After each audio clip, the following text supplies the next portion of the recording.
El G20 y el futuro del trabajo. Ese fue el título del foro participativo que se realizó en ADEF, la Asociación de Empleados de Farmacia, convocado por la CFT, la Corriente Federal de Trabajadores. Participaron representantes de distintos gremios nacionales e inclusive se sumaron miembros de sindicatos europeos.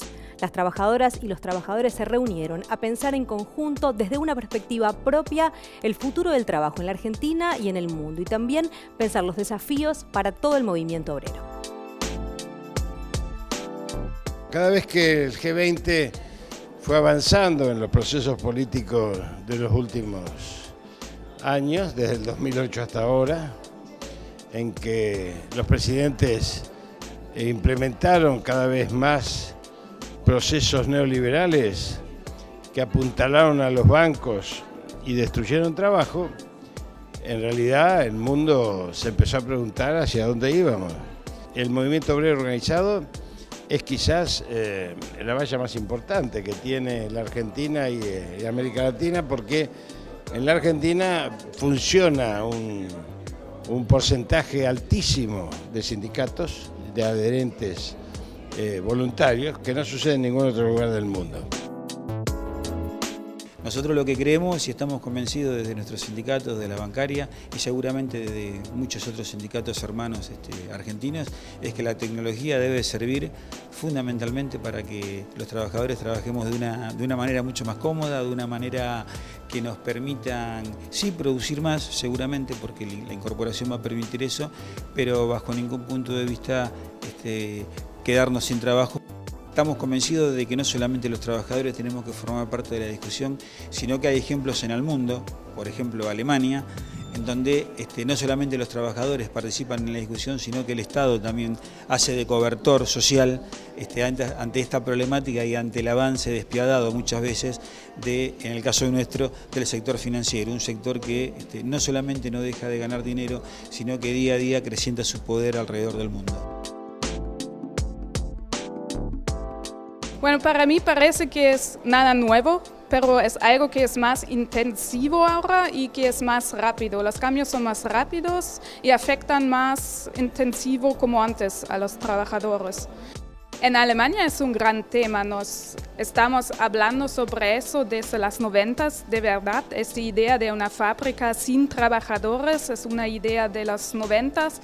No sé, en Alemania decimos que no es un escenario que va a pasar otra vez porque el humano está en la mitad del trabajo. Eso es el discurso ahora en Alemania.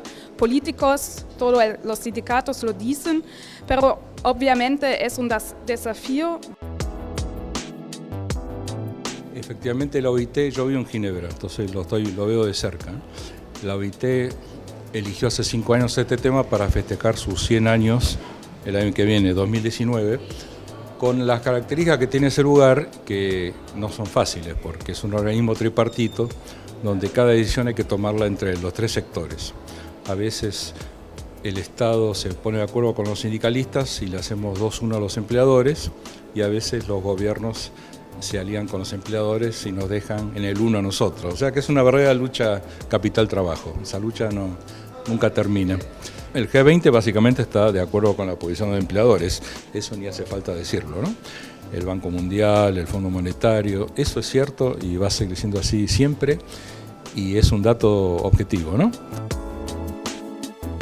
Bueno, el G20 está expresando una concepción mundial llamada de la globalización, en donde predomina una concentración del poder financiero imperial, que pregona a los países lo que se ha llamado la cultura neoliberal, que se reduce en un ciudadano que tiene que ser consumista cuando puede, porque también está el ciudadano descartado, y que plantea la timba financiera como fundamento de la cultura.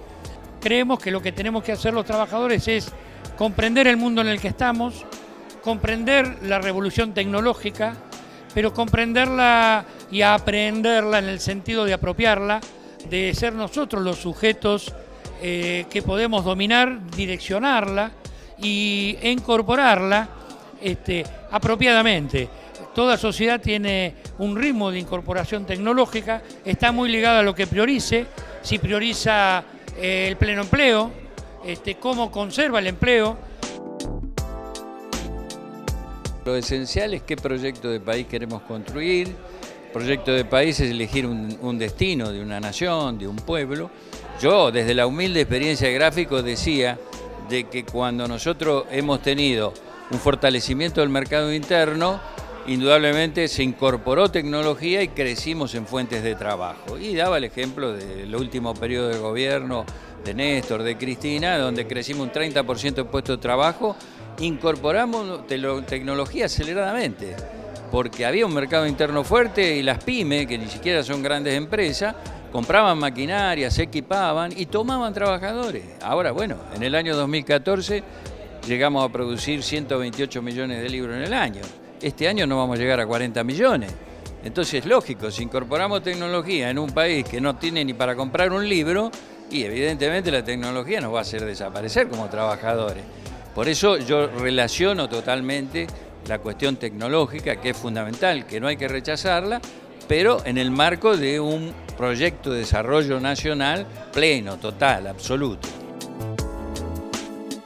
Aquí es claro que a nivel nacional y también, ¿por qué no, a nivel planetario, hay un modelo que ha fracasado, que no le da respuestas al hombre, porque vemos cómo engrosan los niveles de pobreza aquí y allá, la cantidad de descartados, como dice el Papa Francisco. Bueno, esto es claro, esto es el diagnóstico, esta es la crítica a un modelo, pero los trabajadores debemos ir por algo más. Tenemos que nosotros pensar nuestro propio modelo, tenemos que pensar nuestra propia sociedad. Bueno, digo, ¿por qué no? ¿Por qué nosotros debemos pensar una sociedad con los avances tecnológicos que hay, de tal manera que no tiene por qué haber en nuestra patria un solo argentino que pase hambre, un solo argentino que le falte trabajo y un solo argentino que le falte una vivienda digna? Los gobiernos de los países centrales también analizan el futuro del trabajo en el G20. Y por eso, frente al avance del neoliberalismo a nivel mundial, la CFT eligió alzar la voz de quienes generan la riqueza día tras día, los trabajadores y las trabajadoras.